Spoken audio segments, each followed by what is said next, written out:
ወቅታዊ ሀሳብ ሰጥና ምናልባት የቀረ ነገር ካለ እንወስዳለን። ማለት ጥያቄ ያው አንድ ፕሮጀክት ሲሰራ የመጀመሪያ ችግር የሚሆነው ፋይናንሻል ምንጩ ከየት ነው የሚለው ነው። በእርግጥ ፋይናንሻል ምንጩ ያው በብዙ አማራጮች እንደሆኑ ተነስተዋል። እዚህ አብዛኛው ፓርት ያው ከማህበረሰብ የሚሰበሰብ ነው፣ ከመንግስት ቋት የሚወጣ አይሆንም። እንደዚህ አይነት ነገሮች ሲሰሩና እሱ እኛም በራሳችን የምናቀርበው እቅድ ይኖራል። በተለይ ተወላጆች ከሀገር ውጭ ያሉ ተወላጆች በሀገር ውስጥ ያሉ በተለያዩ ከተሞች ላይ የሚኖሩ ተወላጆች ማሳተፍ ስራ ሊኖሩ ይችላሉ። የተለያዩ ንቅናቄዎች ብቻ ይደረጋል። ሰፊው ሀብት ከዛ ኤክስፔክት የሚደረግ ይገኛል ተብሎ ማለት ነው። ከእሱ አንፃር እሱን እንዳለ ወስደን ግን ለኛ እንዲሆነን ቢያንስ አሁን በፌዝ ደረጃ 6-7 ፌዝ ሊኖር ይችላል። በመጀመሪያ ፌዝ ላይ የተያዙ ነገሮች አሉ። ምን ያህል ኮስት አድርጋቸዋል? ለምሳሌ ሜዳውን ብቻ ለመስራት ኢስቲሜትድ ማለት ነው። ኤግዛክት ኮስቱ ያው እናንተ ሰርታችሁ ነው የምትሉት መጨረሻ ላይ ሰርታችሁ ትላላችሁ። ግን ምን ያህል ኮስት አድርጋቸዋል ለዚህ ለሜዳው አንድ፣ ከዛ ቀጥሎ ሁለተኛ ለሰራችሁት ለመሮጫ ነው ምን ያህል ኮስት አድርጋቸዋል? ሶስተኛ ቢያንስ እኛም ይሄን ያህል እንኳን እንስራ ብንል ምን ያህል ገንዘብ ያስፈልገናል የሚለው እሱ ላይ ትንሽ የሆነ ነገር ትሰጡን።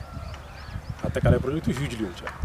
ምናልባት ሁሉም ፌዞች ሲያልቁ በጣም ከፍተኛ የሆነ ገንዘብ ሊሆን ይችላል። ቢያንስ እሱን ማሰብ አያስፈልግም። ይሄን ያህል በአንድ አመት ነው በሁለት አመት በሶስት አመት ይሄን ያህል ከተሰራ ቀጣዩ ደግሞ ቀጣዩ ጄኔሬሽን የሚሰራው ነው እና ፌዞቹ እንዳለ ሆነው ግን አሁን ቢያንስ እኛ ስራዎቹ እንደመጀመር እንደዚህ ነገሮች መረጃዎች ብናገኝ ሞራል ይሆናል። የምንሰራው ስራ ሞራል ይሆናል። መነሻም ነገሮች እንዴት እናደርግ የሚለው ለመዋየት ስለሚጠቅመን እሱ ላይ የተወሰነ መረጃ እንዲሰጡ ማለት ነው።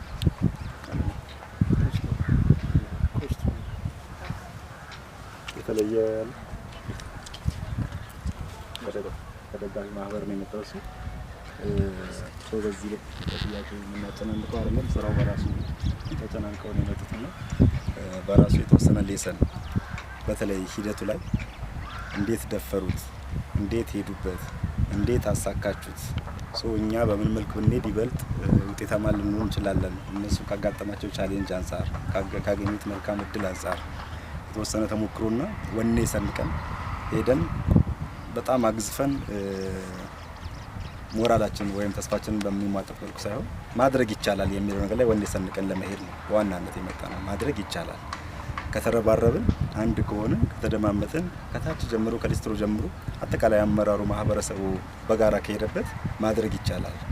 ኢምቢሊየንስ ኮስት ሊያደርግ ይችላል ፕሮጀክቱ፣ ግን ሁሉም ማህበረሰብ ያሳተፈ ሁሉም በባለቤትነት ከመራው ማድረግ እንደሚቻል አንዱ ማሳያ ፕሮጀክታችን ነውና ይሄንን ፕሮጀክት መነሻ አድርገን ወኔ ሰንቀንም ጭምር ለመሄድ ነው።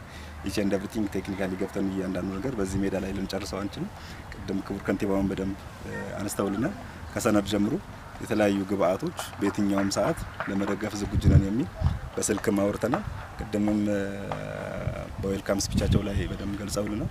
አሁንም ክሊር የሚደረጉ ነገሮች ቅድም በተባለው መሰረት ክሊር የሚደረጉ ነገሮች ክሊር ተደርገው በዚህ ውይይት ብቻ የምንጨርሰው ጉዳይ ስላልሆነ ቴክኒካል ቲሙ አዲስ አበባ ተመላልሷል። ቅድም እንደተባለው ድሬዳዋ ተመላልሷል፣ አዋሳ ተመላልሷል፣ ብዙ አንብቧል፣ ብዙ ኢንቨስቲጌት አድርጓል። ዘንድ በመጨረሻ ውጤቱን አሳክቷል በጋራ ከዛ አንፃር ይሄኛውም እኛ የምናቋቁማቸው ቲሞች በተመሳሳይ እንደየ ኃላፊነቱ ቲሙ የሚንቀሳቀስበትና የሚያዳብረው ይሆናልና በእናንተ ደረጃ ግን ቅድም ከተነሱ ሀሳቦች ምናልባት የተወሰነ ክሊር የሚደረጉ ነገሮች ካሉ ክሊር ታደርጉልናላችሁ ማለት ያልተነሳ ነው። ምናልባት ከሀላባ ስቴዲየም ጋር በተገናኘው እዚህ ስቴዲየም ላይ ተጫውተናል፣ ዳኝተናል። አንዱ ወደ አንደኛ ሊግ ሲንገባም ጭምር ትልቅ ታሪክ ያለው ስቴዲየም ነው። ስቴዲየም ትሪቡን ሳይኖረው ትሪቡን የነበረው ነው። ህዝቡ በራሱ ትሪቡን ሆኖ ነበር እዚህ ስቴዲየም ላይ ሲመለከቱ ነበር እና ካሉ ከደቡብ ከፍተኛ ንቅናቄ ኖሮት በጣም ብዙ ህዝብ ሲያስተናግድ የነበረ ድምቀት የነበረው ስቴዲየም ነው። ለአላባ ይሄ ቢያንስበት እንጂ የሚበዛበት እንዳልሆነ መመስከር ይችላል። በመቀጠል ምናልባት አንድ የሚያደርገን ነገር አለ ከኛ ስቴዲየም ጋር። ያው የአላባ ስቴዲየም እኛ ቡታጅራ አላባ ስንጫወት ቡታጅራ የተጫወተው ስሜት እንደሚሰማን እሱን እንድትረዱን እንፈልጋለን። አንደኛው ቤታችን አላባ ነው። ቡድናችንም ቀጣይ ሮብ እዚህ ይገባል። ስለዚህ በዚህ አጋጣሚ ያው ቡድናችንንም ሰጥተናችኋል። ሌላው ያው ተመሳሳይ የሚያደርገው እኛም 12 ሄክታር ላይ ያረፈ ስቴዲየም ነው ያለው። 12 ሄክታር ላይ ያረፈ ነው።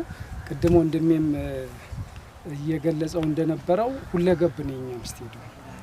ከአዲስ አበባ ከስፖርት ፌዴሬሽን መጥተው ነበር ከዛ በፊትም አጠቃላይ እንትኑ የተሰራ የነበረው እና መልቲ ፐርፐዝ ነው። ሁሉም አይነት የውድድር አይነቶች እዛ ስቴዲየም ላይ ይካሄዳሉ። ልክ እንደዚሁ ከዚህ ውጪ ሌሎች ሜዳዎች አሉ። እኛ ጋር በተመሳሳይ መልኩ አንድ የሚያረገን ስለሆነ ምናልባት የሚሰጠንም ነገር ያው በተመሳሳይ መልኩ እዛ ምን ተገብረው እንደሆነና